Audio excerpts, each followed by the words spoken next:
Hello, everyone. Thank you for being here tonight. We have a very special guest, and that is Mr. Glenn LeBlanc. Glenn has been in the health industry for most of his life, and he has the most vast knowledge and expertise than anyone that I know. And he has helped a tremendous amount of people from all over the country. And he has tonight he's going to do our X39 stem cell presentation. And when he does this presentation, you will learn so much that it's going to blow you away. And I'm really grateful that when Glenn does this presentation, every time he does it, I hear something new that I never knew. So, Glenn, We're can you ready. come? Well, Are hello, you ready? everybody, and thanks for being on. It's always exciting for me to do these calls because week in and week out, we get more and more evidence and testimonies of just what this patch is doing for everybody, all the patches for that matter, but especially our X39. So to share this technology and what's available to us is always an exciting. So I'm going to go ahead and share my screen and we'll go ahead and get started.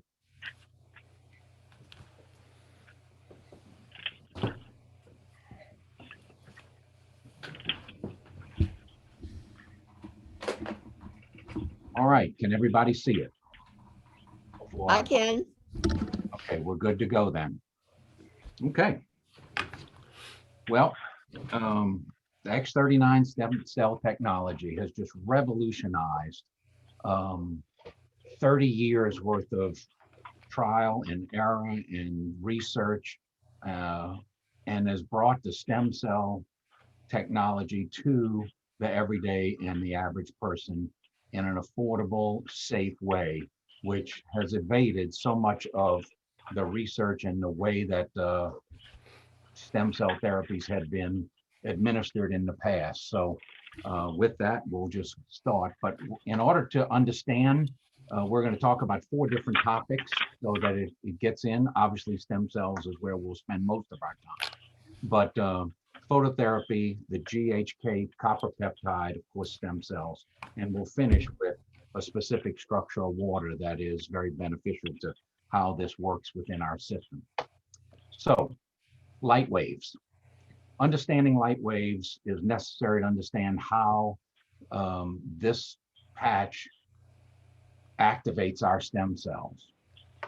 Light waves, we obviously think of as the visible light category because we can see it, but there are obviously tremendous other wavelengths of energy, and light is an energy. We're going to talk primarily about the infrared area tonight, but if we look at refracting, so in the white light spectrum, which we can see, we know that if we shine it through a prism or some crystals, we can actually separate, we can refract those light waves into individual spectrums. And of course, in the visible category, we can see them as the different colors that make up white light. We don't see in infrared.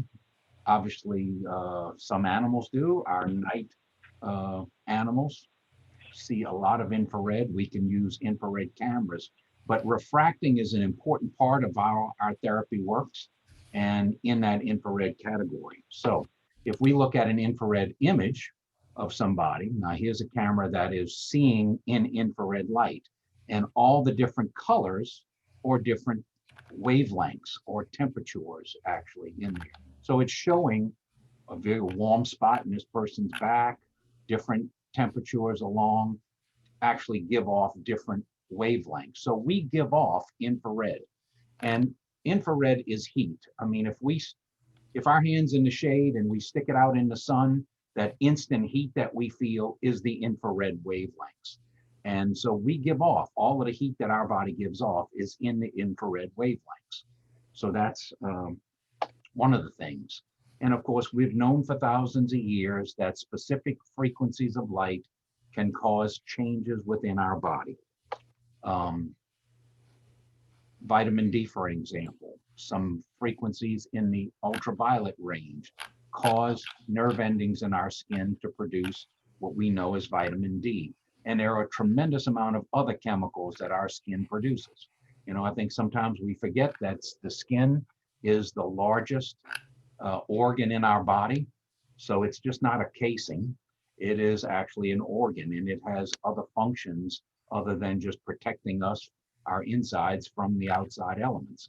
It actually performs a lot of things, and most of our organs produce different peptides and proteins and enzymes and all of those different things.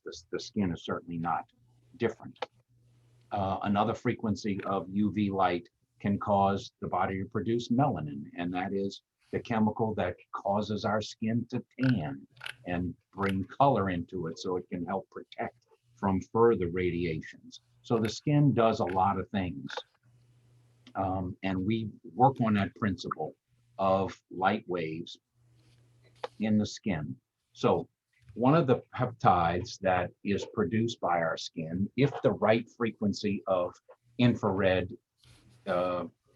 is shined on it, is the GHK peptide. Now, what is a peptide? Well, we all know what proteins are. Proteins are a mixture of amino acids or a combination of amino acids. And if we have a combination of 50 or more amino acids, we refer to that as a protein.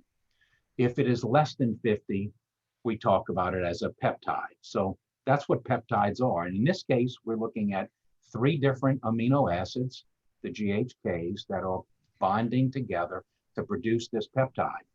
And it, like most peptides and proteins, bond with a mineral of some kind, because the mineral is what catalyzes chemical reactions with these peptides. The unfortunate thing is this copper peptide, the GHK copper peptide, is such an important peptide in all the things it does within our body, but it diminishes pretty early in our life. By the time we're 20, we hit our peak production of that peptide, and by age 30, we have already lost about 60% of that production. It is a necessary component in the activation of our stem cells. So as it diminishes, we obviously lose stem cell activity. Unfortunately, by the age of 60, we have lost 80, 90% of that. So we see at different ages, and we've talked about that, it's joked about all the time, you know, you hit 40 and things are downhill. Well, there's reasons. If our stem cells aren't active and they're not repairing and replenishing damaged tissue, well, then we decline, and that's exactly what happens. So some benefits of the peptide by itself before we even activate the stem cells, which is one of the main benefits. But let's just look at some of the things that it can do.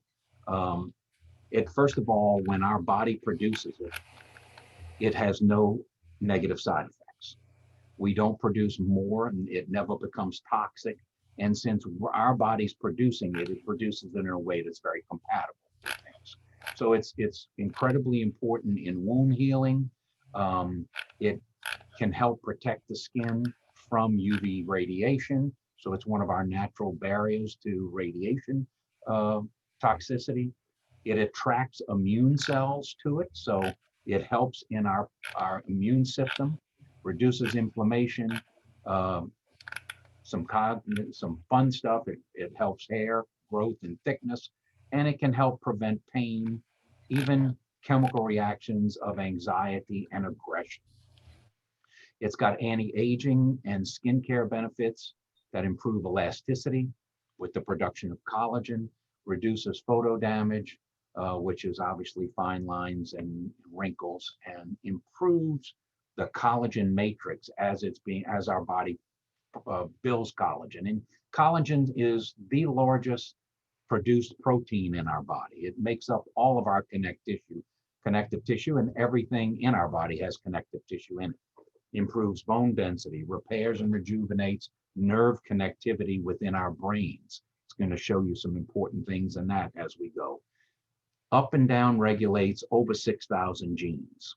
And an example of that would be, we've seen people who have eaten shellfish, for example, all of their life and have had no issues with it. And then all of a sudden, one day, they're allergic to shellfish. Why? Well, a gene has modulated. It's either turned itself on or turned itself off, whichever way it's working within you. But whatever was stopping that inflammatory response to different things within shellfish, a lot of times that's iodine, has now changed.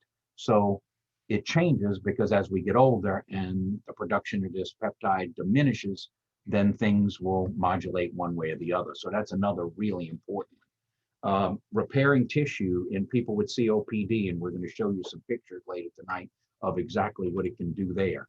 DNA repair.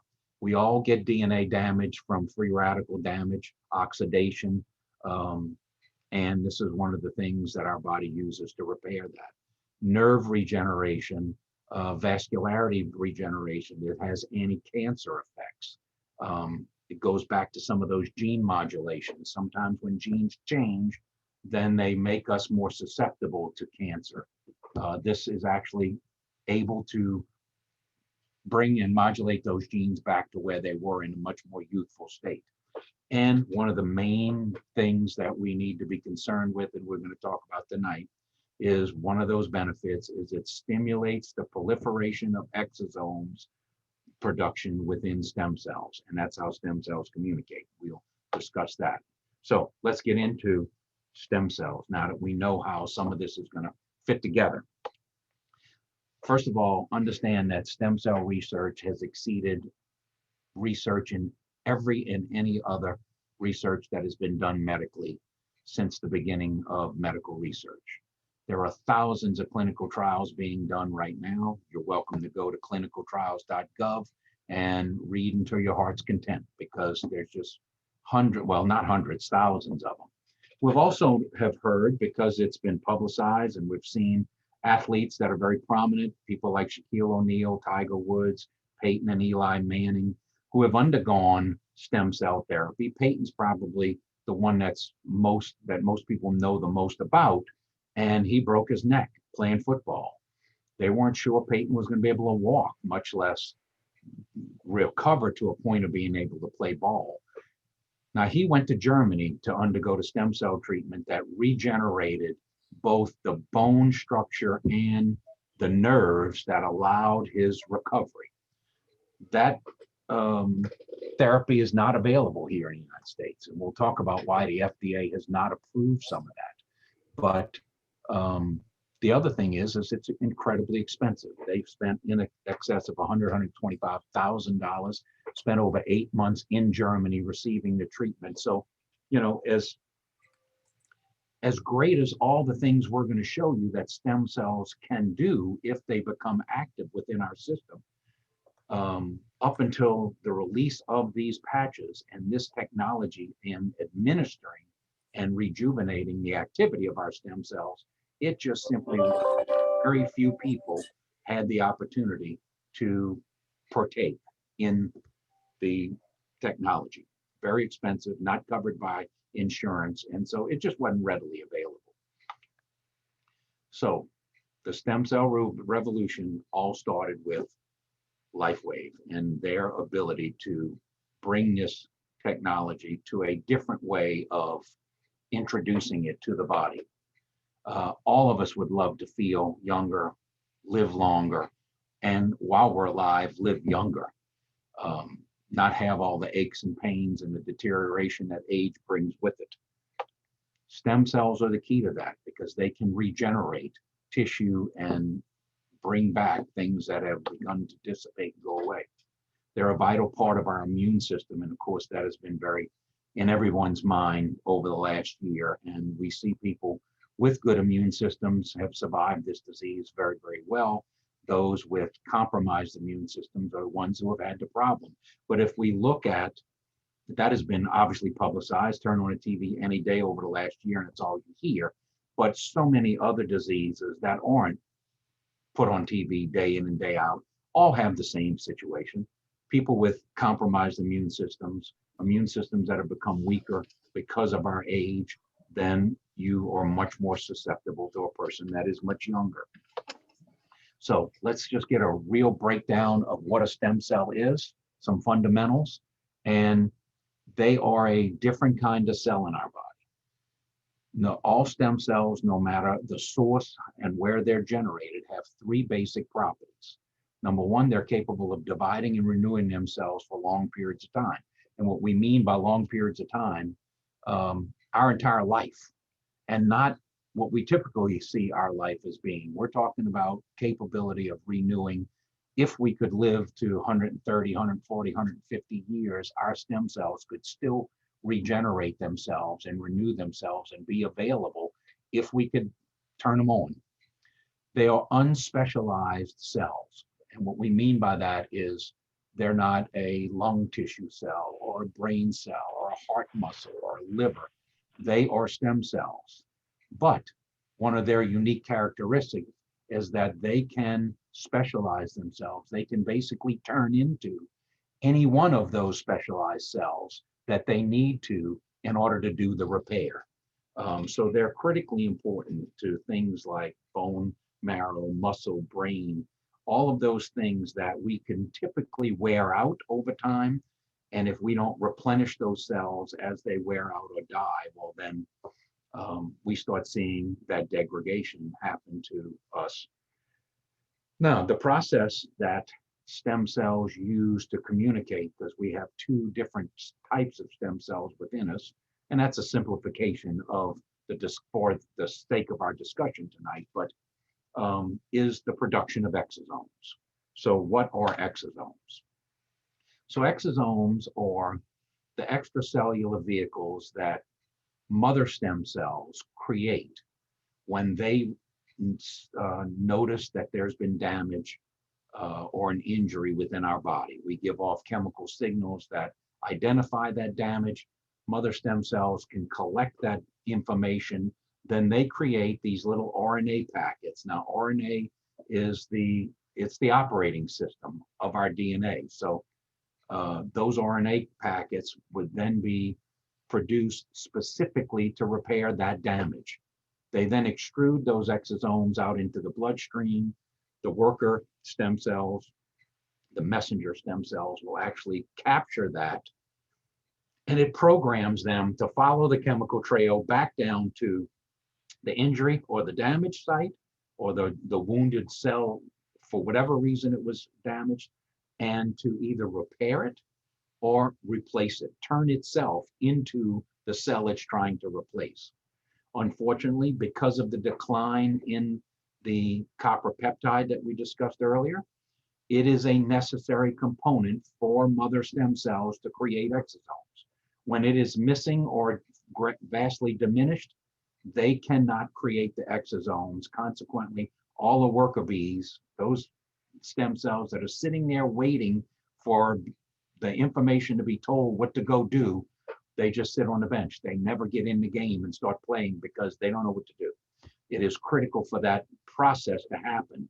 And like I said, we've lost 60% of exosome production by the time we're 30, over 90% by the age of 60, and we see virtually no exosome production normally in a person 70 or older. So it's no wonder that at that point, as things are damaged or wear out, they're never replaced and we decline.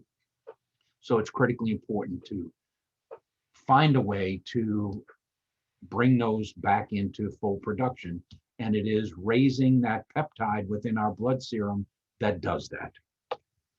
So the results of an injury, like I said, we give off little chemical beacons that signal and recruit stem cells to the damaged area. It's the breadcrumb trail back to the spot of the injury. This is an actual picture of a mother stem cell, and all of those little hair follicles are there to receive those chemical signals so that they then can produce the exosome very specific to that injury. Here's a picture of the green, we will say, is the mother stem cells.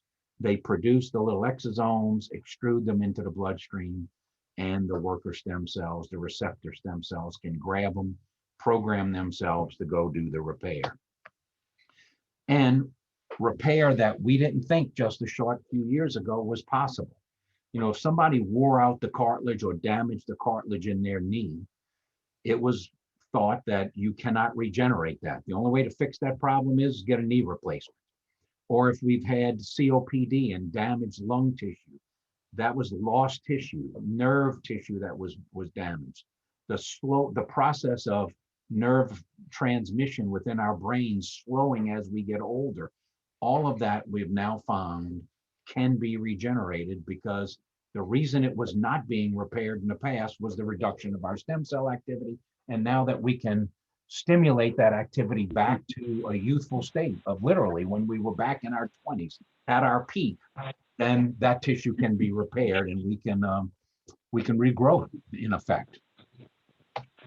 So here's a picture of a nerve cell or nerve cells. The green is the nerve, and there was some damage to it, and all of the little red dots are stem cells that are migrating to the damaged area to repair that. So here's some examples.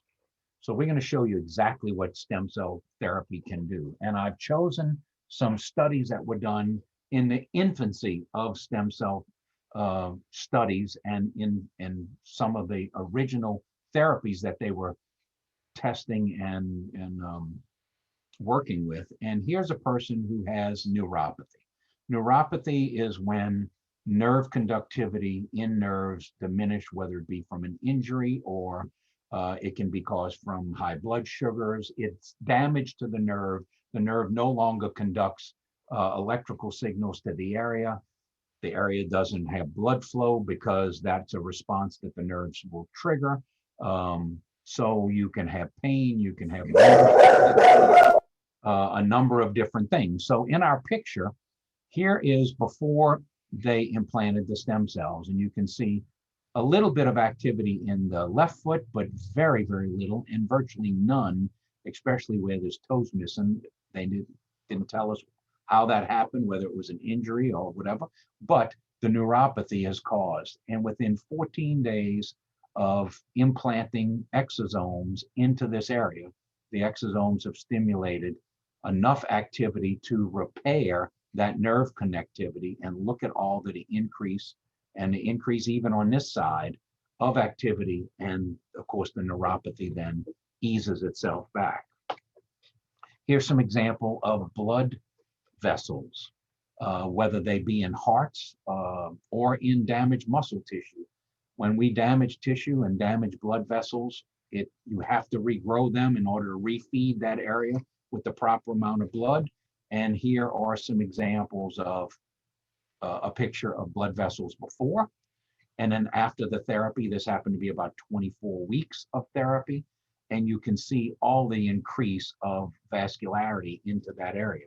So as we feed that area more, I mean, if this happens to be a heart muscle, then we know that if we block it off and kill tissue downline because we can't get blood flow to it, well, that tissue is no longer useful and it doesn't squeeze. But if we can regenerate lateral blood vessels like we're seeing here, and in this case here also, here's the main vessel, and you can see the stem cells have taken and increased the blood flow and the vascularity in between all of these and rerouted some of that or increased the amount of blood flow to the area. COPD.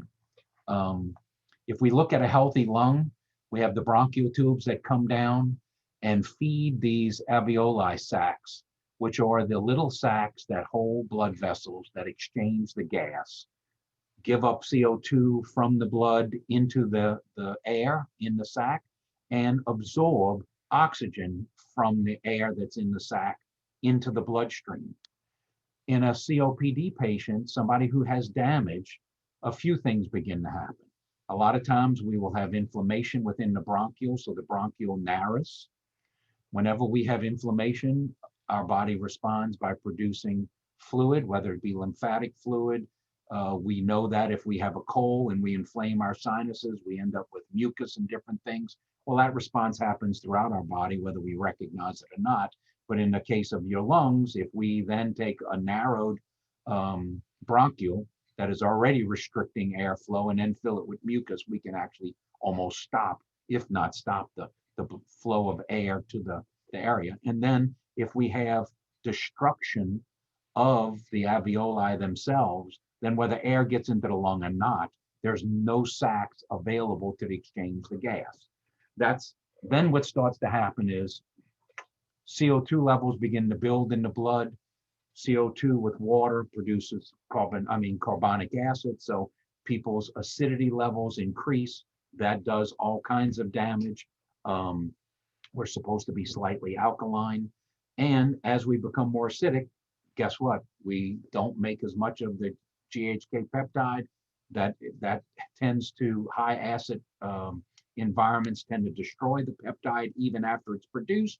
So without the peptide, again, we don't have the regenerative capability of the stem cells. So this, one of the big problems with COD patients is, of course, shortness of breath and the limitation of the activity because they just simply can't exchange enough gas.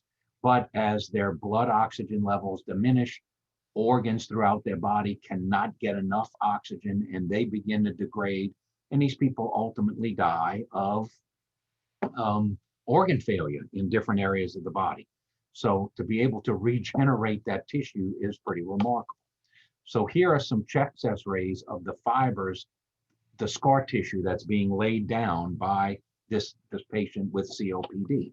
So here's the original picture, and the only areas that are free of these scar tissue are the solid black areas. So you can see this lung has some, maybe what, 30, 40%, but this side is almost completely covered in scar tissue, very, very little. After some stem cell therapy, they have regrown and repaired, and look at the difference of those two lungs compared to what they were before. So we know now that stem cell can go in and repair and replace all of that damaged scar tissue and reactivate the lung's ability to breathe fully. And COPD is a bigger problem than most people think in this country. One of the reasons is it's such a slow, gradual progression. You know, they estimate 12 million people. Well, there is 12 million plus people have been diagnosed, but they estimate an additional 15 million people are undiagnosed. And the reason is because it comes on so slowly, we don't notice it until a tremendous amount of the damage has taken place. And by then, we've either got a lot of repair or a slow, slow road back to some kind of recovery. Being proactive, in other words, repairing that tissue in its early stages of damage before 50 and 60% of the lung is already damaged. If we can repair it as we go, that proactive activity will stop it from ever getting to the point of being diagnosed with the COPD at all, because we're replenishing that tissue as quickly as it's being damaged. So the good news is that stem cells can heal damaged lung tissue.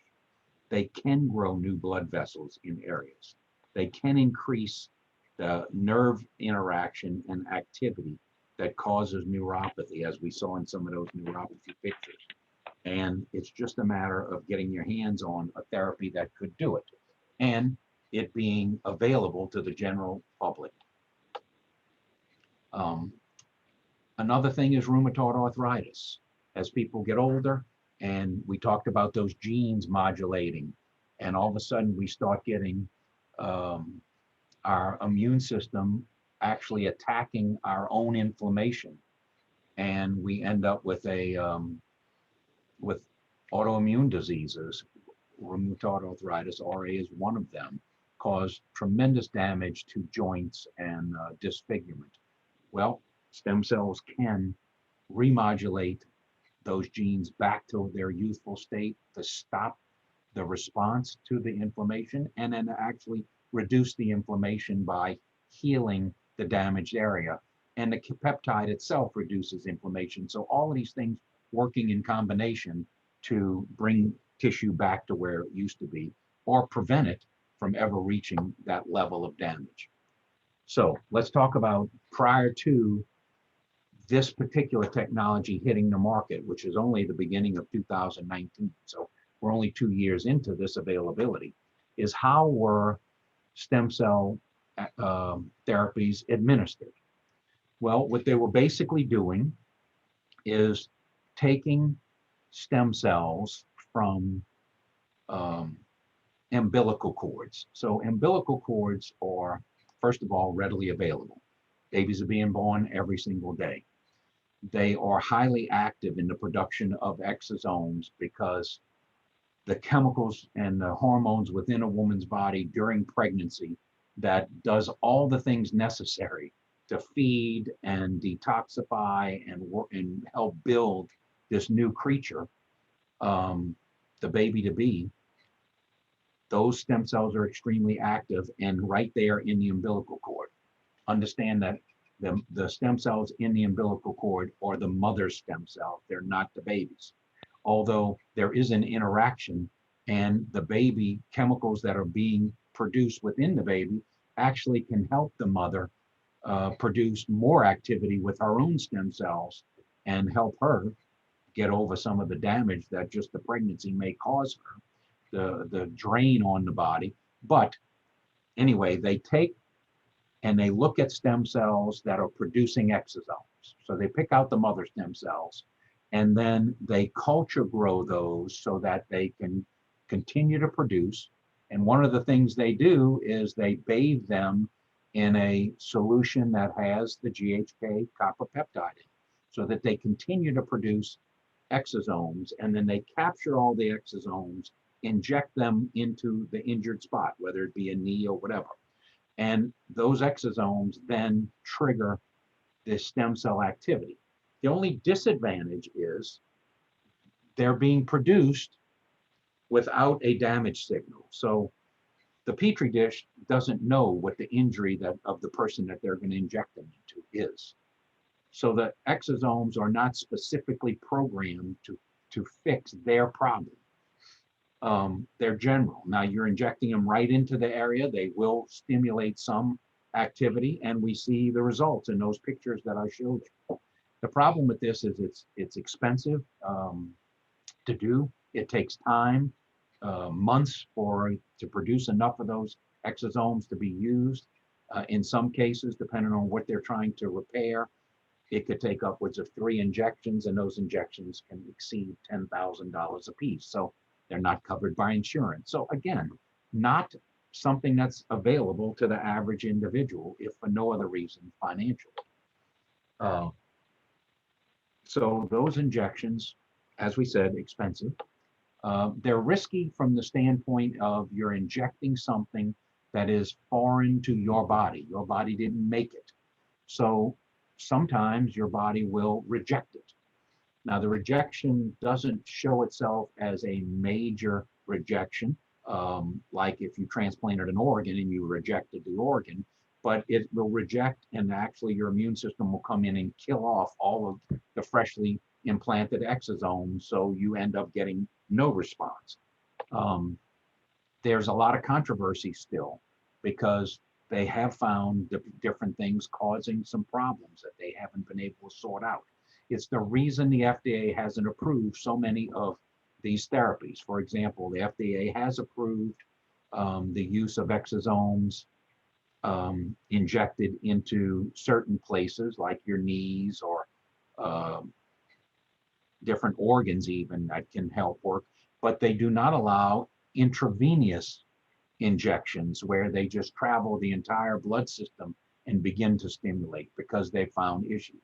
In order to get those kinds of therapies, Peyton Manning had to go to Germany, or you go to Panama or Mexico, where other countries that have already approved this, but you can't get it here in the United States. There are no guarantees, and it's one of the first things that they will tell you if you go to get these stem cell injections.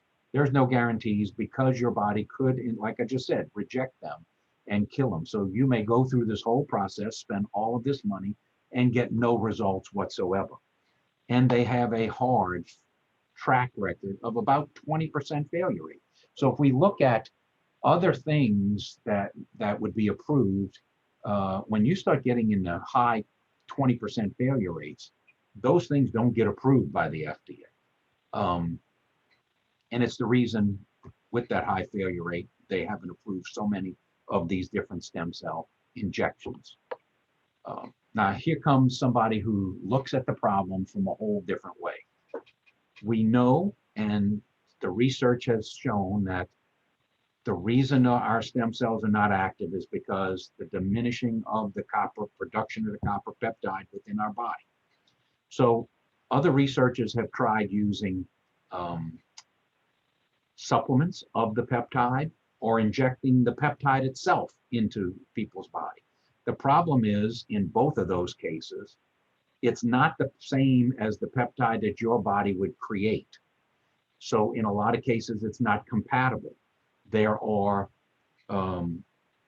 adverse reactions, there are rejections of it, and there are levels that become toxic if put into your body from a foreign body. For instance, we talk about hormone therapy. Well, when your body produces the hormone, it's compatible with your body. When you use even produced, but bioavailable, synthetically produced hormones, we don't get those same responses as if our body produced it. Is it an alternative? Yes, and it can work for some people, but again, there are side effects from some of those things. So David came up with, well, if the peptide can't just be either injected in a muscular or given as a supplement to accomplish raising the blood serum level of the peptide, putting it in the body doesn't mean you ultimately raise the blood serum level. Well, then we're not going to get, and as they've seen, they didn't get the results necessary. How else can we raise the peptide naturally? So his research went off on a whole different track of what can we do to help stimulate the body produce its own. And in his research, he found that, well, let's touch on some of the things coming up. I'm sorry. Over 30 patents in phototherapy and now in some of these patch therapies, with another 70 patents and 30 pending. So a lot of his research has been proven to be very successful. He's been one of the leading people, scientific-wise, in phototherapy, both research and science, for over 20 years. And he has been trying to develop these patches for that length of time. And he's conducted, upon discovering some of these things, over 80 clinical trials proving the efficiency of the LifeWave phototherapy. So how does it work? What we basically are doing is we're taking a patch about the size of a quarter. Inside the patch is an all-natural, plant-based amino acid structure. So it's a crystalline structure. That is, he's found a specific structure that refracts the infrared heat that our body's given off. So we're taking the energy that our body gives off in the form of heat, infrared light waves, we're refracting them, in other words, separating them into their individual wavelengths. And then he finally discovered which one of those wavelengths that if we reflect it back into the skin, the body begins to produce the peptide. So that's what took the 25 years of research. Now, along the way, he found other wavelengths of infrared that caused other reactions within the body, producing extra melatonin to help us sleep, increasing the production of ADP within cells, so increase energy. And he's got over a dozen other patches available. But his goal was to find a way to produce the GHK peptide so that we could increase the exosome production in stem cells, and he finally found that. That's what is so different from injectable ones, because once we produce the peptide and then we stimulate the activity of our own exosome production that are specifically programmed to our specific damage or injury, now we've got a system working again that becomes very effective and very efficient. And it happens very, very quickly. We can see the rise in that blood serum peptide level within 24 hours.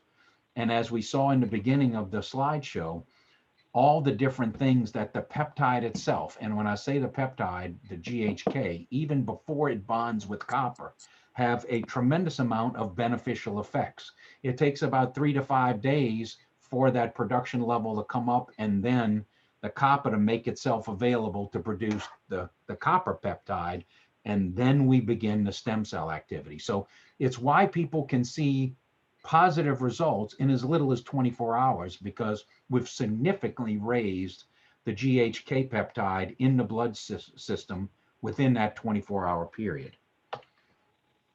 So in 2019, January, they released it globally, the X39, which is the stem cell activation patch.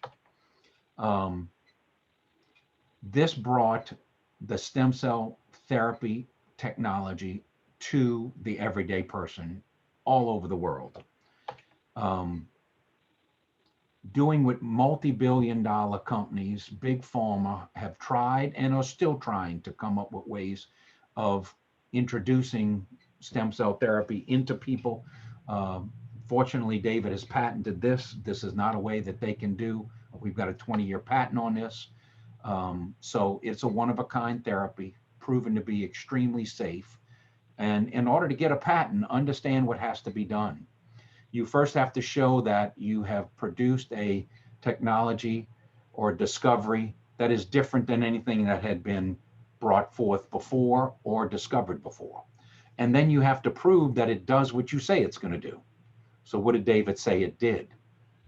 That it quickly raised the production of the GHK peptide in our blood serum, which then triggered the production of exosomes by our mother stem cells, that activated our worker stem cells to repair damaged. And he was able to prove that scientifically through clinical studies. Then the patent office then takes that, puts that back out to different independent labs to recreate that. And it has to be done numerous times so that they know it's not a fluke. It has to be able to be recreated over and over and over again. And once you can do all of that and that proof is there, they give you the patent. David got his patent in less than a year and a half.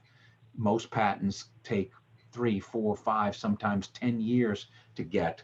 So in record time, it shows how effective his technology was. So there is no competition to this. This is the only place that you can buy these patches, or that this technology is from LifeWave, and it is a direct sell company. So you can't buy them from me or anybody else who invited you here. You buy them from LifeWave. And if you're a distributor, you get compensated through a referral fee process of whoever brought you this information.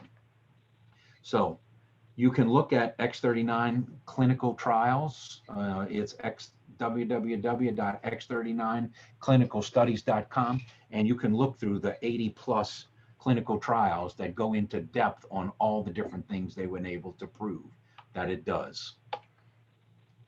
Athletes, as far back as some of our energy patches prior to the X39 being developed, have used these now for decades. At the time, the company was about 16 years old when he developed the X39. So in that previous 16 years, he had built a very strong company through these other patch therapies that, especially athletes, and that's what a lot of times makes it popular for people to see and understand and want to accomplish what the results that other people have gotten. But the notoriety that athletes can lend to a therapy certainly doesn't hurt anything to get that information out to the general public. Some of the things they've proven in clinical trials within very short periods of time, dramatic improvement in deep restful sleep, which is the time and that you need to go into REM sleep, which is where your body produces the human growth hormone. So all of those different components start diminishing when we don't get good restful sleep. And we can be sleeping but not getting restful sleep, and the X39 has proven itself to increase that restful sleep quite dramatically, literally within the first 24 to 48 hours. Reduction of wrinkles, because we reproduce our skin from the lower levels of dermis all the way up to our outer shell in about anywhere from 4 to 12 week process. And because the X39 can improve the collagen matrix, it brings it back to a much more youthful state. We don't end up with the little voids in that collagen matrix that allows wrinkles to form in our skin. So great improvement. We're going to show you some pictures there. Here's some examples. Here's a lady who, if we look at, had some wrinkling beginning around her lip area, certainly under her eyes, in between her eyes, in the lower part of her mouth, and on her neck. After using the patches for a period of time, we see improvement in every one of those areas. This lady, day one, strong indentations beginning to form around the mouth and in the neck. 30 days later, we see an improvement in the elasticity and the tightness of her skin. Certainly up in this area around her nose, but even in the lower part of her mouth, not sagging as much. That's in 30 days. But here's 4.5 months later, and we see a tremendous improvement in those pictures. And this one's probably the one I like the best. Here's a lady day one. Again, we've got some brow lines beginning to form, bags and lines under the eyes, or along the nose and in the neck. 42 days later, we see dramatic improvement under the eyes and around the mouth. And here's a year later. So the continual improvement that takes, we don't get these looks overnight. It takes years of diminishing to get to that level. It doesn't happen overnight. So we have to have realistic expectations. But here's a lady who's used these for a year, and look at a tremendous difference in her skin. I mean, if we didn't have these dates up there, you would think that this is the way she looked, and here was maybe 5 years later and 10 or 15 years later, but actually this is going in reverse. It is actually repairing that tissue. So those are some of the things you can look forward to in using them. Hair growth, they found, and in discovering why thickening and increased hair growth, they found that in all of our little hair follicles, there's little chambers that store stem cells. And if they're become active, they can improve that hair follicle's ability to produce hair. So here's some examples. This is before using X39 patches, and over time, the increase in hair production, again, before and afterwards. And this is after about a year to give you, again, some time duration, the thinning before and how it filled in a lot of that. It may not fill it all back in, but over time, it's amazing how much it will. Scar reduction, because it remodels the skin. Remember, we're replenishing that skin from deep, and so it will actually remodel that scar tissue and break scar tissue down. It's the same effect visibly on our skin, where we can see a scar changing, getting smoother, getting more fine lined instead of a thick worm, some cases. But it's the same process that's happening when we're redeveloping that lung tissue, getting rid of and replacing all of that scar tissue with brand new live effective tissue. So that's happening all on throughout your body. So you may not see some of the repair. And I often use the analogy, the time a person ends up with a heart attack, what happened to cause the blockage or whatever their issue is, didn't happen from yesterday to today. It was a gradual process over 20, 30 years of issues. So it doesn't replace itself in a day. It takes time, but it does do it. And over time, over years, it can actually rebuild that tissue and solve the damage within arteries and all the things that are causing blockages to begin to build. So remodeling is tremendously important, and visibly on our skin, but happening throughout our body inside. Wound healing, certainly, wound healing is a critical part of how quickly we can heal a wound, is how much stem cell activity is there to replace the damaged tissue, to weave bone tissue back together. If we break our bone and we put them back together, what causes them to fuse back together? It is stem cells converting themselves from a stem cell to a bone cell and reweaving that matrix of bone. And a lot of times you've even heard that the repair area is actually stronger than the bone right next to it because it's laid down such a heavy line of brand new tissue that the stem cells turn themselves into. So here's some examples of damage. So here's a young boy who got in a car accident with a severely damaged hand, and you can see how bad that incision was. They cut nerves, tendons. They weren't sure he would get full utilization of his hand. You can see he's wearing his patch close to the injury spot. And here is that same hand from here to here in 63 days. Now, we see the damage. So if we look hard, we can see where that scar line ran. But otherwise, with the normal wrinkles in our hand, we wouldn't be able to see that boy had a damage. That's what stem cell healing can do, and do quickly. 63 days is a pretty quick process. He actually did regain all feeling, all nerve activity in that hand. This is a young boy, about 9 years old, who smashed the tip of his finger in a door and severed it. They stitched it back on, but you could see the lack of blood supply. The skin, it began to die back and turn black. By using the X39s, improving vascular regeneration and nerve activity in the area, he was able to regrow and heal that finger. And here's the finger a few months later. I think this was about 4 months later. Full feeling and supply, the nail regrew completely. So again, you can hardly tell that that child had cut his tip of his finger off. And that's the kind of thing that our stem cell patches can do. Youth renewal, that regenerating and rewriting thousands of genes and the DNA of those genes back to a much younger state. The results is a longer and healthier life. Living long is one thing. Living healthy through that extended period of time is vital. Otherwise, it's not worth a lot. You know, we don't need to spend years in a bed not being able to do anything, but if we can live longer and be active through that period of time, then that's worth it. So look at the expansion globally that the company's done. Like I said, billions of dollars are being spent for research and treatments. LifeWave is a global company. I forget how many countries they're in, but we just got another whole handful of countries that or the product is available in. So it can get to just about everybody on the globe. In 2018, prior to the X39 being released, the company had done $20 million in sales of their other patches in 2018.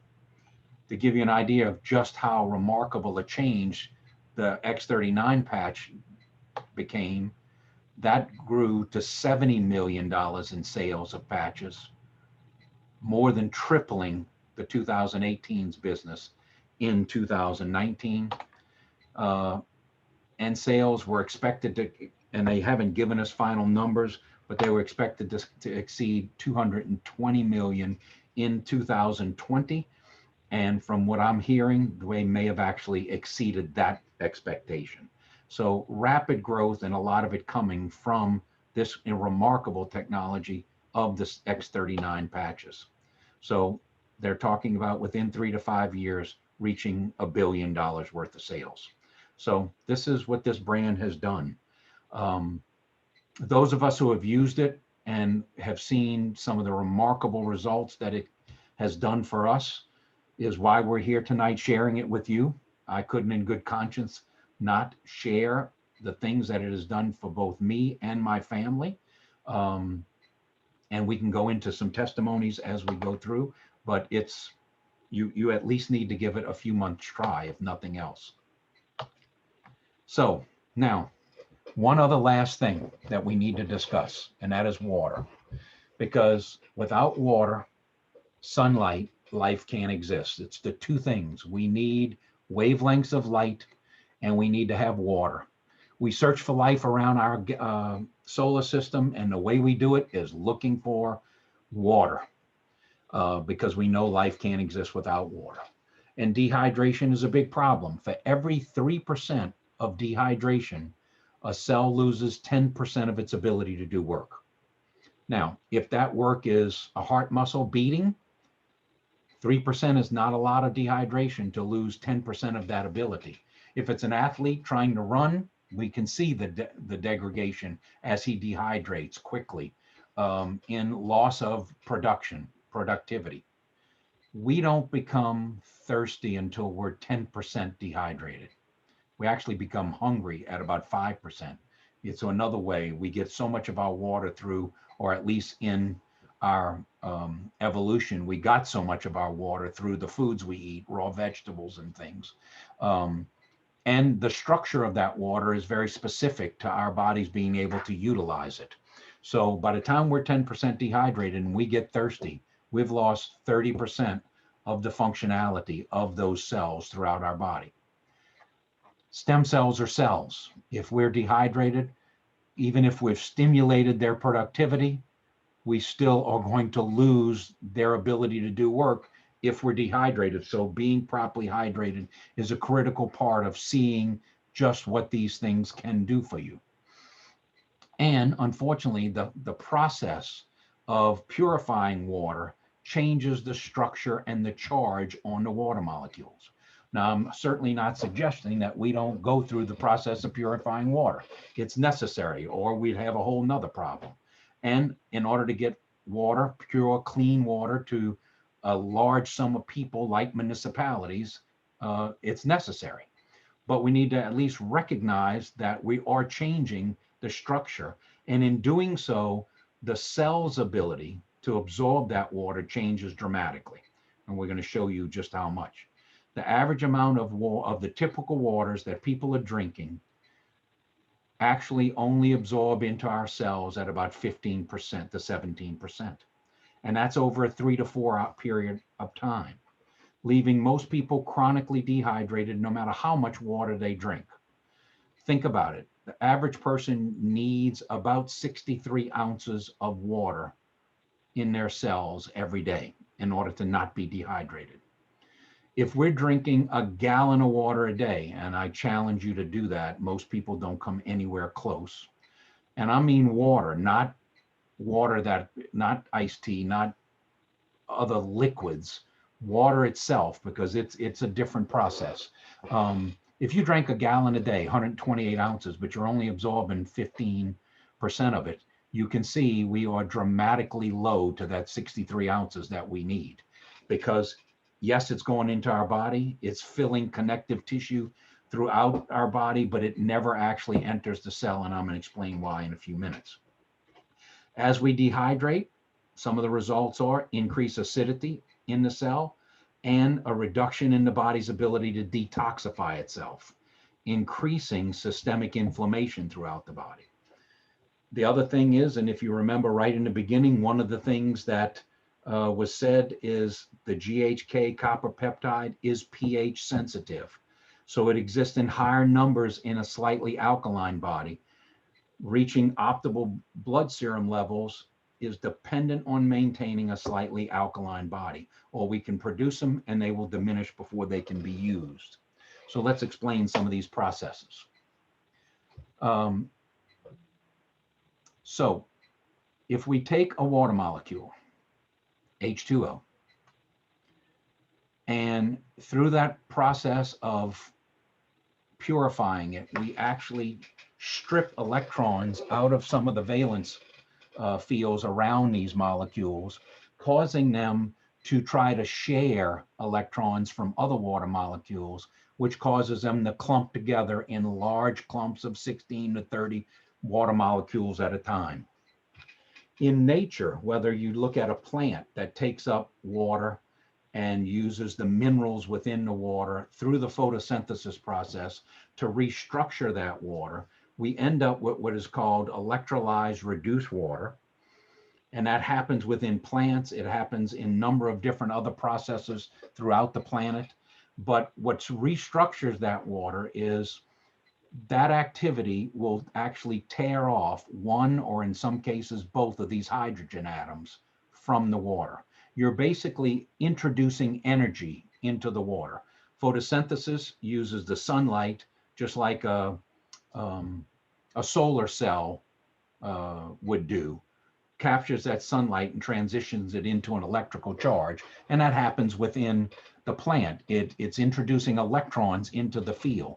So if I've got, water molecules that in their electron valence fields around these atoms or missing electrons, they will be positively charged, first of all, and they will clump together because they're trying to share some of these electrons. By filling those, introducing electrons into the field, then they will separate into individual molecules instead of these large clusters. And when we think about the size of the openings within the membrane of our cells, if we have large clusters, we can't fit the big peg into the little bitty hole. So what does that electrolysis process do, no matter how it's done, whether it's magnetic fields within the earth that water penetrates up through, whether it's mechanical action of water rushing across rocks that mechanically break that molecule apart. We're basically splitting some of those water molecules into, by removing some of this hydrogen. Now, H1, one individual hydrogen atom, is extremely positively charged. So it's an oxidizing material. If we tear one of those off, we end up with an OH, these OH hydroxyl ions that become strong negative charges. In some cases, we will tear off both, or because of the electrical process, we will fuse two of these H1s back together and produce H2, which is a different product than H1. It is a negatively charged ion also. And in, of course, some cases, we've torn both of these off and we have a negative charge oxygen atom. So let's see how that works within our cells. So let's look at our cell structure. The exterior of our cells are positively charged. The interior of the cells are negatively charged. They have to be negatively charged in order to conduct electron flow, which is the electricity that the brain's giving the signals through, which goes through the nerve cells. So you need a negative charge. The membrane, which are referred to as aquaporin, are extremely positively charged so that they repel positively charged solutions, because it's nature's way of, positively charged solutions are very oxidizing. And we know what oxidation does. It rusts things. If I put iron out there, it rusted. Guess what's in the center of a red blood cell? An iron atom. If we oxidize that red blood cell, we oxidize the iron, we produce rust, that cell will deteriorate and die. So oxidation is critical to cell health. We don't want to oxidize it. So nature makes a very positively charged membrane that repels positively charged solutions. So if I've got a large cluster of water molecules that are positively charged, we will first of all try to push two positive charged ends of a magnet together. They're going to repel. So the membrane repels that. The other thing is they're clustered in such large clusters that they couldn't fit through the hole in the membrane anyway. This is the reason we don't absorb these waters that are positively charged and clustered so largely together, which is just about everything other than if you find a source of electrolyzed reduced water. Now, if I eat some watermelon that's full of water, all the water within the watermelon happens to be electrolyzed reduced water. It's in that structure. So our bodies are capable of absorbing that. So instead of 15% over a 3 to 4 hour period of time, that structure of water can be absorbed 99% in minutes, cause of great hydration. The other thing that happens within our cells is obviously some of this water gets in because as we engorge the tissue around the cell, the interspatial tissue around cells, every time our heart beats, we compress that and we will actually force some of that water into the cell. Just like if you took the two ends of a positive ends of a magnet, if you were strong enough, you could force them to touch, even though they don't want to, you could force them in. So that pressure is what pushes that 15% in. But there's other things going on in the cell. First of all, we're metabolizing food, energy. We're burning fuel in the cell to produce energy. One of the waste products of us burning fuel, I'm sorry, is positively charged hydrogen. It is the waste, it is the ash from that burning process. Let's look at it from this analogy. If I take a gas flame that is mixed with the proper amount of air, oxygen, it will burn into a very small, white hot, very efficient burning fuel. If I put a pot over the top of it, I don't soot the pot up because it's a very clean and efficient burn. But if I don't mix the right amount of oxygen or air with that fuel, that gas, you will see a large yellow flame erupt. And if we put a pot over that flame, we will soot the bottom of the pot up almost instantly. So a few things happen.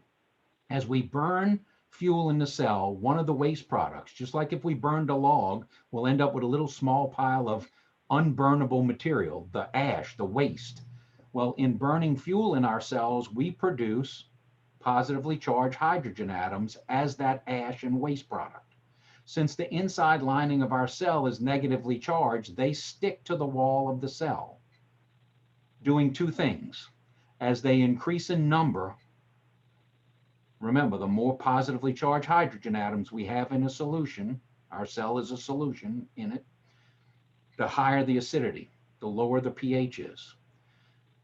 If we try to burn fuel in a low pH environment, since acid solutions repel oxygen, the amount of oxygen available in the cell will be reduced. Consequently, that fuel will not burn effectively or efficiently. And in doing so, it's going to produce even more acid waste. The other thing that happens is as these cells or these atoms stick to the wall of the cell, they neutralize the negative charge on that portion of the cell.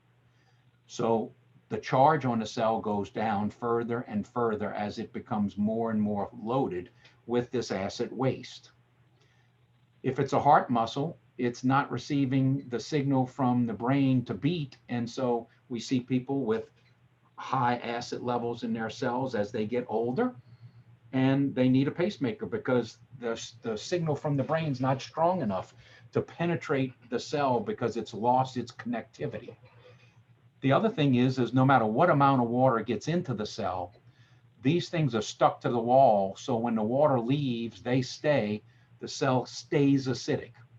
It overwhelms the buffering system within the cell.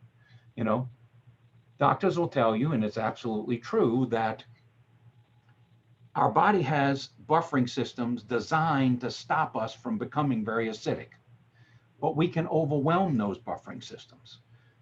And in doing so, they can't keep up with the amount of acid we're either consuming, and a lot of these waters, positively charged waters, are going to be acidic.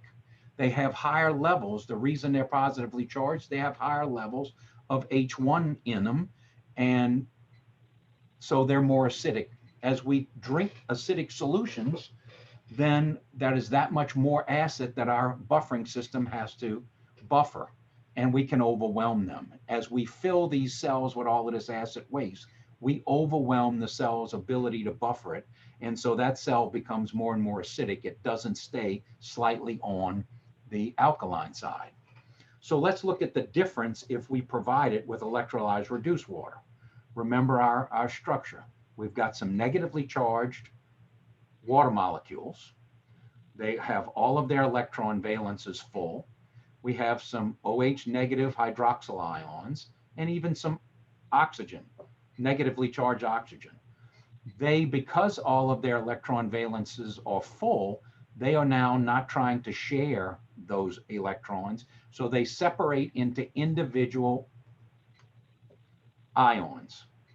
So now instead of trying to shove a cluster of grapes still on the stem into a little bitty bottle that they won't go into, I've broken all of the grapes off of their stems, and individually they now can fit into the aquaporin. They're negatively charged. The membrane is positively charged. So instead of repelling it, they get pulled to it. This is one of the reasons electrolyzed reduced water hydrates the cell so rapidly. First of all, it's absorbed into the tissue quickly. So its absorption rate is huge and rapid. It then can penetrate the cell membrane quickly. And once inside, the negative charge of these hydroxyl ions is stronger than the negative charge of the cell wall. So they can actually pluck one of those hydrogens. All of these hydrogens can get plucked down, creating a new water molecule. When the water leaves the cell, it takes all of that acid waste with it. Now the cell's buffering abilities and capabilities can reach its normal equilibrium. We're not overwhelming it. It reaches its equilibrium. We now have a slightly alkaline cell, not by trying to shove alkaline water in it. And another thing that we can talk about is alkaline water is nothing more than water that has alkaline minerals in it. I can add calcium, magnesium, potassium to water, acidic water, and make it alkaline. Baking soda, sodium bicarbonate. Take a teaspoon and put it in acidic water. It will become alkaline. The problem is it's still positively charged water, and the minerals that are within that are elemental, and our bodies are not designed to use elemental minerals. Matter of fact, it can cause all kinds of issues, which is another reason your doctor is going to probably tell you, do not drink a lot of alkaline water, because all of those elemental minerals can build up in your system and wreak all kinds of havoc. And at the same time, stay chronically dehydrated because they're large clusters of positively charged and they're not hydrating the cell anyway. They do nothing to pluck any of these hydrogens back off the wall, allowing it to get rid of its acid waste, along with any other toxins that are in that fuel that we burned that are stuck to the walls with this hydrogen. So electrolyzed reduced water is one of those hydrogen scavengers that scavenge that H1, plucks it back off the wall, gets rid of it. The cell reaches its equilibrium of pH, holds more oxygen, becomes efficient in burning fuel, and stays detoxified. And primarily, equally importantly, stays hydrated. So now it's a very active cell. All of the cells we're trying to repair, the stem cells themselves can do far more work in those active states. They haven't lost their ability to do work. So it's critically important to drink the right structure of water. And like I said, if you're buying bottled water, if you're drinking tap water, if you're drinking reverse osmosis water, all of those different types of waters do not give you the structure that's necessary. So I know not a lot of people on this call drink this water. I have for the last 7 years. It in itself has made a tremendous difference in my overall health. Adding the stem cell reactivation to it has just totally changed a lot of things in my health. And so many of the people we've been able to do. So contact the person who invited you, not only to get your hands on some of these stem cell patches, but talk to them about electrolyzed reduced water, because we can get that into your house for a very effective way, as well as in a very cost-effective way that allows you to have the benefits that come with that. So that is our stem cell presentation tonight. I'm going to stop my share and open it up to questions and answers. Wow, Glenn, that was pretty amazing, extraordinary. I absolutely loved the way you were able to break this information down into a way that is easy to understand. I mean, thank you so much. I feel so appreciative that you are able to do that for all of us. Are there any questions? I didn't look at the chat in speaking, but if you So want to. someone had asked in the chat, Glenn, about hair, and you kind of covered that. But I would like to share my daughter Olivia's. She's 20 years old. She has very thick hair, and she donated her hair about 2.5 years ago. And when she donated her hair, I mean, obviously it's thick, so it's a big ponytail. Well, she just cut her hair short again and donated that hair. And that hair was it looked like at least twice as much. You know, that ponytail looked twice as thick. And I wish we had side by side pictures. It was like, oh my gosh. And the only thing that has changed was the X39 stem cell patches. Yeah, And she was drinking the water already. yeah, she'd been drinking the Kangen water for about 4 or 5 years now. So Uh, I think that that's remarkable. I think that's just so incredible. Well, I'll give you one of my testimony of something that's done for me. Number of things. I've got scars from surgeries. It's remodeled a lot of those to the point where my grandson looked at a scar on my foot and said, "What happened to the worm?" You know, the little grandson, because I had a big old wormy scar on it, and it is now you can look at it. It's a pencil line. It's amazing how it's changed. That's that shows me good things going on inside, but my feet are in shoes most of the time. It's not a cosmetic issue. Nah, the wrinkles around my eyes and stuff have improved on my forehead. That's a nice thing. People who haven't seen me in a long time say, "My, you don't look like you aged in the last few years." That's a wonderful thing. But here's one of the real good tests. Um, One of the doctors who we are involved with in a number of different things, and my consulting practice also in nutritional support and prevention of disease, has the ability to do these new high resolution Doppler ultrasounds of your carotid arteries. And they used to be able to look at the carotid artery, and if they saw a plaque build up, they could see a restriction in the artery. But today it is so precise that they not only can see the thickness of an artery, they can see the thickness of the wall of the artery. So they can almost slice it into a three-dimensional state. They can see if not only that there's plaque on the artery repairing a damaged spot, but how deep it is embedded into the artery wall, signifying how bad the damage to the wall was before that tire patch started to form to protect it, and whether it's soft plaque or whether it's been calcified. So the new test is remarkable. And because it can look at those things and actually look at how, while your heart's beating, the flexibility of that artery, because one of the things that happens as we get older and our collagen production is not as good is the arteries get thick. And you've heard of that, arterial sclerosis, which is the hardening of our arteries. So they don't flex as much. And you know that if I'm trying to pump something through a flexible hose, you can't get as much pressure out of it. But if I have a rigid hose and it has nowhere to go but out the other end, you can increase that pressure and drive that water a lot further. It's one of the reasons as we get older and get these hardening of arteries, our blood pressure goes up because we don't absorb some of that pressure at each heartbeat. But they can tell, and that gives them what they refer to as a vascular age.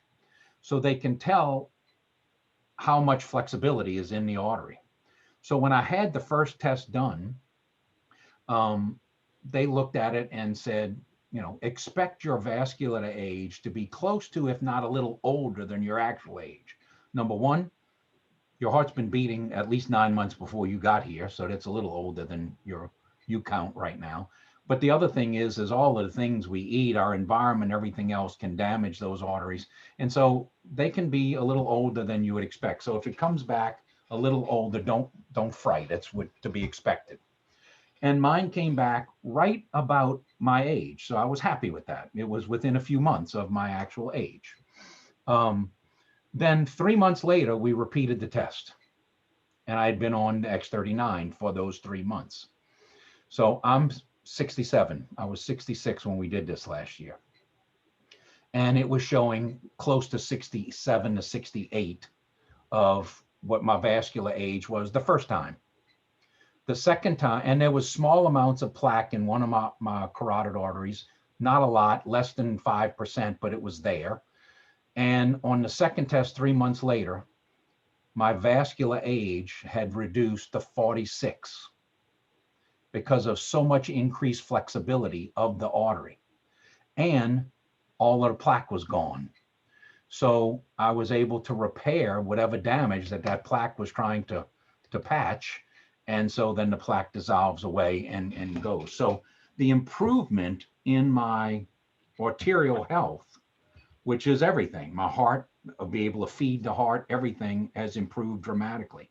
One of the reasons our energy level goes up. And with all of the extra things that I love to do, having an increased energy level has enabled me to ramp back up my activity levels to, what they had begun to diminish to. So Glenn, that that has is been so remarkable. unbelievable and very,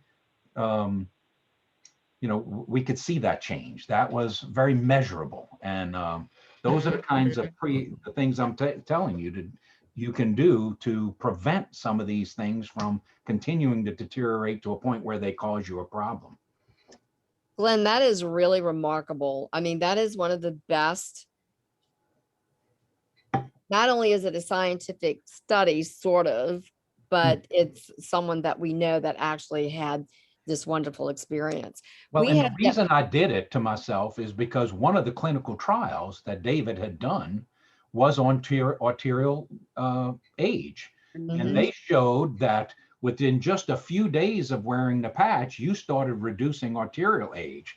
Now, the tests that they had run were only, a few weeks long, and they showed a dramatic change in the opposite direction. So I wanted to see what would happen after 90 days when I had this. And yes, it's not quote unquote a scientific test because there wasn't 50 of us and some of us were using the patch. It's not a double blind study, but for me, it's my study and it's me. So I know what it's done for me personally. So let's get back to if there's any questions, because that's what So I want to make. Debbie Lovelace has a testimony that she'd like to share. So Debbie, Hi, hi group. Glad to be here and amazing story and your testimony and your improving testimony. I'm sure it's going to be even better next year, Glenn. That's awesome. Desiree asked me to talk on or mention Phil's testimony. That's my husband. When we started the patches, and I guess we got our patches about June of last year, and Bill had some residual hip pain from an injury that he had sustained from bicycling over the years, and it had not totally gone away. But once he started the patches, he continued to let go of that hip pain. But he's been walking a lot in his retirement years, and he's actually been just getting stronger and stronger as he continues to wear the patches. He's walking longer. He has some sort of an app on his phone, so he monitors his steps, and he's out walking now. And even in the rain, he'll go to a store and he'll walk around the grocery store just to get more steps. I'm about to lose my battery here. My phone's not charging well not charging fast enough while I'm on Zoom. But he has improved a lot. He's probably getting anywhere from 10 to 12,000 steps a day, so he prides himself on that. Debbie, what are the two things that were in the very beginning? Remember when he would get up from the dinner table? What would he do? I was going to say that he always had trouble getting up from the table or from a sitting position. I would watch him just kind of have to kind of heave ho. He would kind of rock and push off with the arms of the chair, and he's able to stand up now without having to do much effort to push off from the chair. He also had I would watch him walk up our steps to our bedrooms upstairs, and I would kind of hear him just pulling on the stair railing just to make sure that he kind of pulled himself up, and he's not having to do that anymore. He also had a kind of what I call the old man's foot shuffle. When he would walk, he would just kind of drag or scuff the heels of his shoes. Very, very little do I notice of that anymore. And I guess the last thing that I've noticed that with him is that he used to have a bit of a snoring, not horrible, but a bit. And I notice very little to any snoring now. So I know that he's sleeping better. He's probably sleeping more at a time without having to get up at night as often as he used to. So I know he's really benefited from the patches. Tom, That is amazing, isn't it, Glenn? I said Tom raised his hand. He had a question. Okay, Tom. Well, thanks, Glenn. Yeah, I'm really interested in how you said you and a bunch of people kind of measured your vascular age, because back in 07, without an event, I ended up getting 4 stents, 2 end to end in my left anterior descending, because it was about 70% occluded, and 2 others were put in at branches of, at junctions of arteries to subordinate arteries. And the doctor told me most people who end up with 4 stents are usually on the table for, anywhere from, maybe an hour to an hour and a half. I was there for 2.5 because they played with some of those junction stents. Ultimately, I got released. Got through all my therapies, and I have no, what do they call it? Restrictions.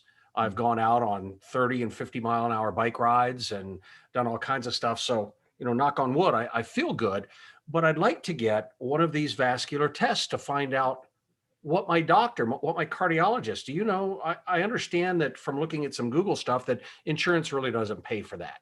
Mhm. So how did you do that? Did you Well, measure your own?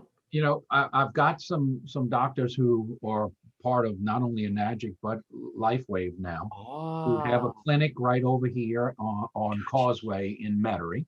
gotcha. And once a month, there's a guy who has the machine that comes through town, and they will spend a week doing this. So they set up appointments for that week to get as many people tested as want. So I don't know where you live. So Glenn, can you Minneapolis. tell us what the name of that test is once again, and what do you think the average cost is? I think it was somewhere around $285, if I recall.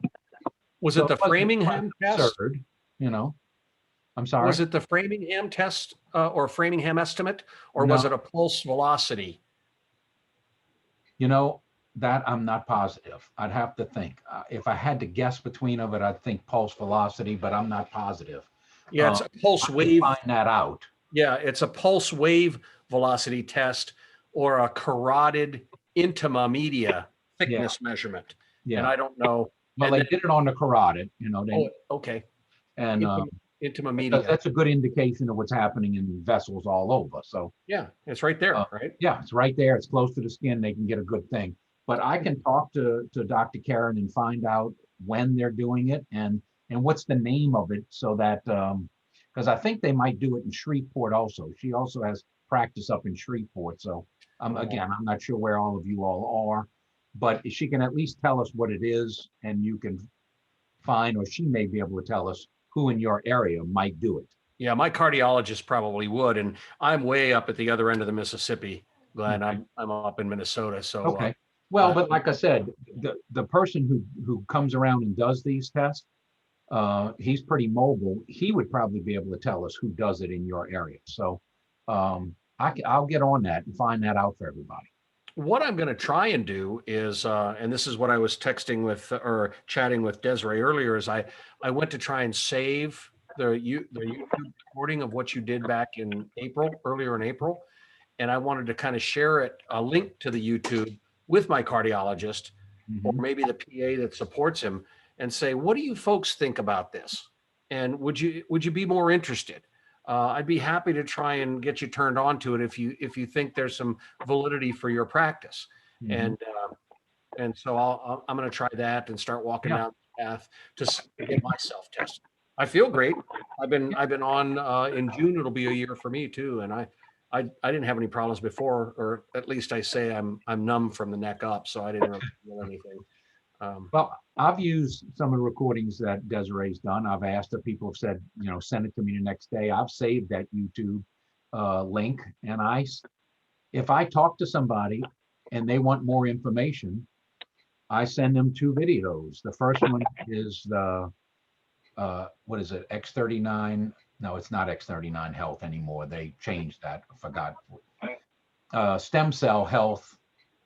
xstemcellhealth.com. That's what it is. And that's a good overview of the company and some things. And then the second video that's on that little paper that I emailed them to them is the copy of our presentation, so that they can sit down at their leisure and watch it and get the presentation that we just did, to get an understanding of what's going on. So And what we'll do, Glenn, Yeah. so I'll try and get this downloaded tonight, and I'll send you that link, Tom. Do Okay. you like that? I can send that link to you directly. And they stay. I mean, they don't go away over time, do they? No, they don't. Okay. They're saved in YouTube. Yeah, So Well, so you can they're use, also on Facebook in a Patch Power team. And so, Glenn, before you've been talking for a very long time, and I'm sure you're a little worn out, but I do want to go over some of the comments that people have said about you. People have just been raving. I think my favorite comment is actually from Malcolm. He says, and the Oscar goes to you, Glenn. well, I thank all of you all for all what you say, but the main thing is for us to share this. That's why I do it. That's why you all are here. There's a lot of people who, if they knew what was available here, they would try it and we could help them improve their life. There's nothing better for us to do than to be able to share an opportunity to improve somebody's life. That's the Right. biggest help we can do. So that's why I'm very proud that you all asked me to come and do this every month, and I will continue to do that. And you know, I'm available for 3 ways and questions, and y'all feel free to call me. thanks, Glenn. So Thank if you all. everyone could unmute themselves, and let's give Glenn a big round of applause. We are so grateful That's okay, to guys. have this I just broken appreciate down. all Yes, of you all thank you, too. Glenn. Awesome. Thank you, Thank Glenn. you. You all. This was And I love amazing. having, I loved it. when you Thank all. you, thank you, thank you. cameras Thank on, you, it's always- Glenn. Thank you, thank you, thank you. Thank you. Thank It's always you. good to Thank see you very everybody's much. face every week. It feels that way. Thank you. Glenn, what is your number? My number, 504-669-8857. Okay. Can you say it again, please? 504-669-8857. That's what I did. It just software update. Okay, thank you. You're welcome. Okay, it's spinning. Bye, you so everyone. much. Have a Thank wonderful you. We'll see night. you next week. And just before we Bye. go, I just want to say Bye, this. Desi. Bye, Hi. Hey, Sheree. No Alexis. updates Nice available. seeing you. I love all of you. Y'all have a great night. I Love believe in you, and y'all all have greatness within you. Bye-bye. Thanks. Bye-bye.